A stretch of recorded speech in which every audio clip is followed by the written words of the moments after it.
What's up guys, how you doing today? It's Single Role Player.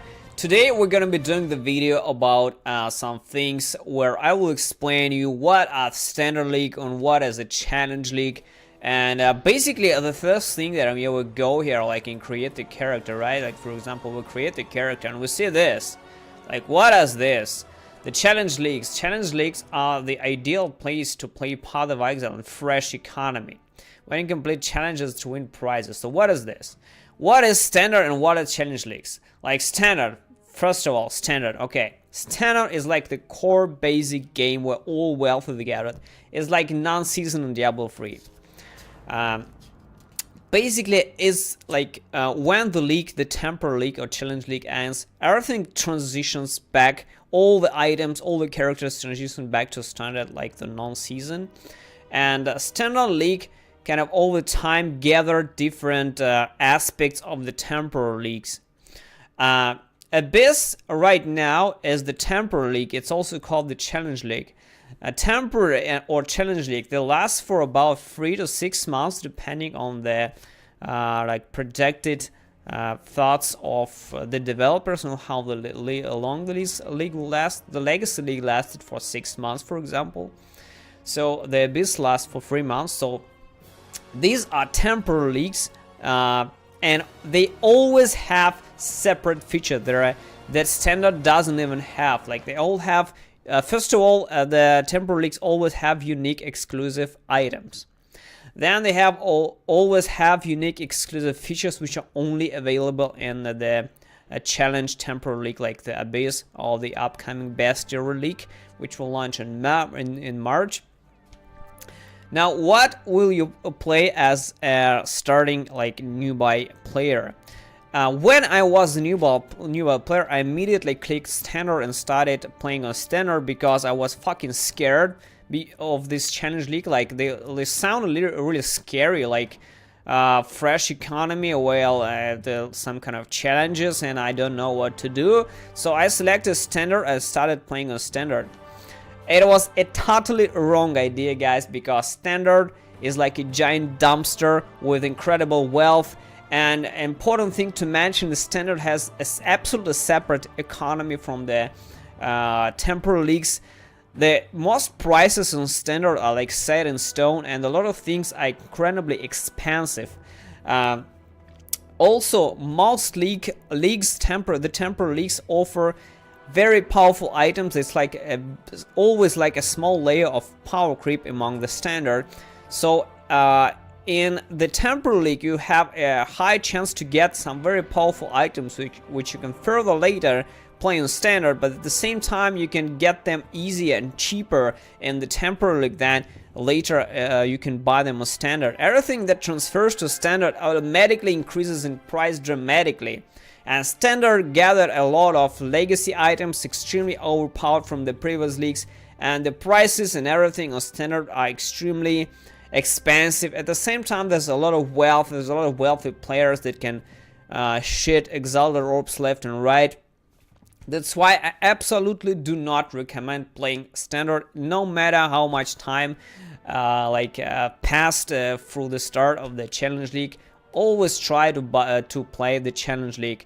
Also, what is challenge league?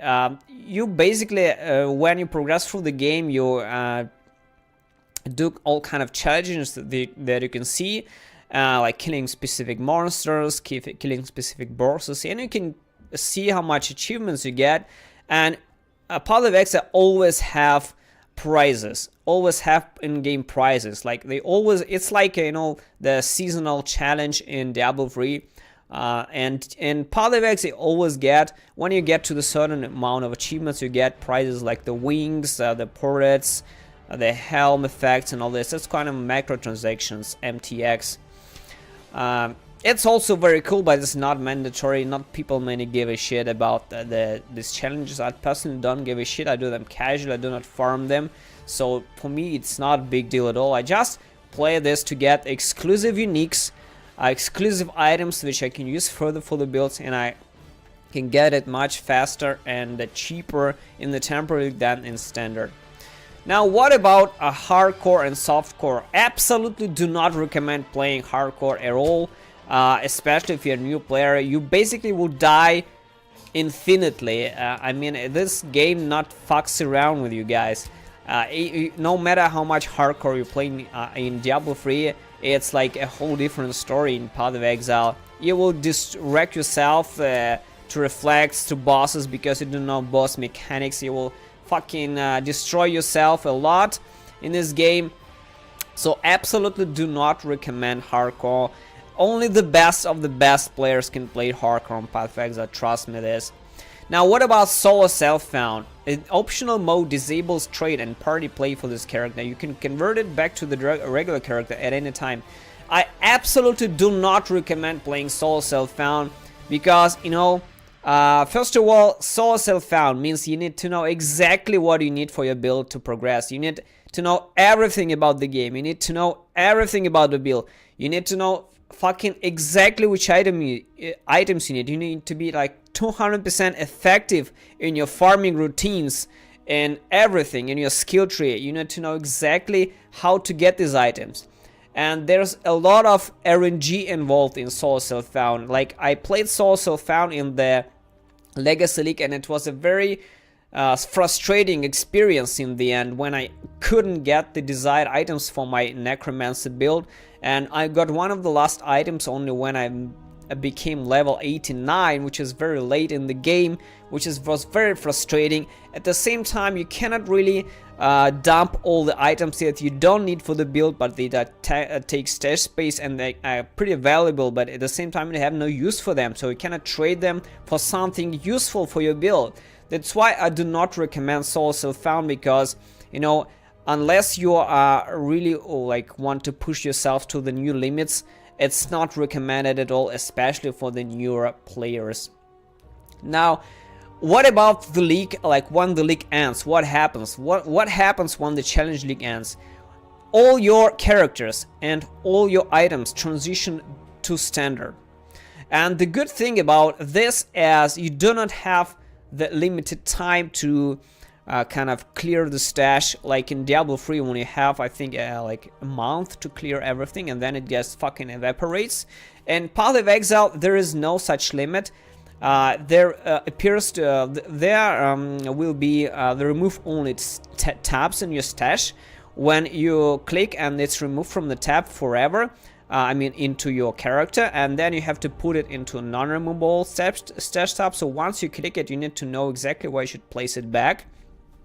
So it does sound complex, but it is made for you to like start organizing when you're really ready, like when you're ready to empty these remove only stash tabs.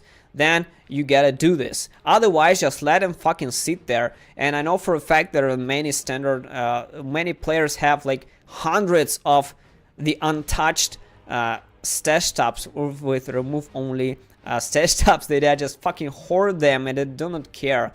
And many players just completely destroy the standard stash tab. They do not even touch standard because it's like a giant dumpster no one cares about. Many people play just for the achievements, for the racing, for the leaderboards. Both standard and the legacy, both standard and the challenge leagues, they all have the separate leaderboards. They have separate economies. So I totally recommend you guys to play temporary leagues no matter how long it lasts. That's about it. I hope you understand the difference. Thanks for watching. See you in the next video.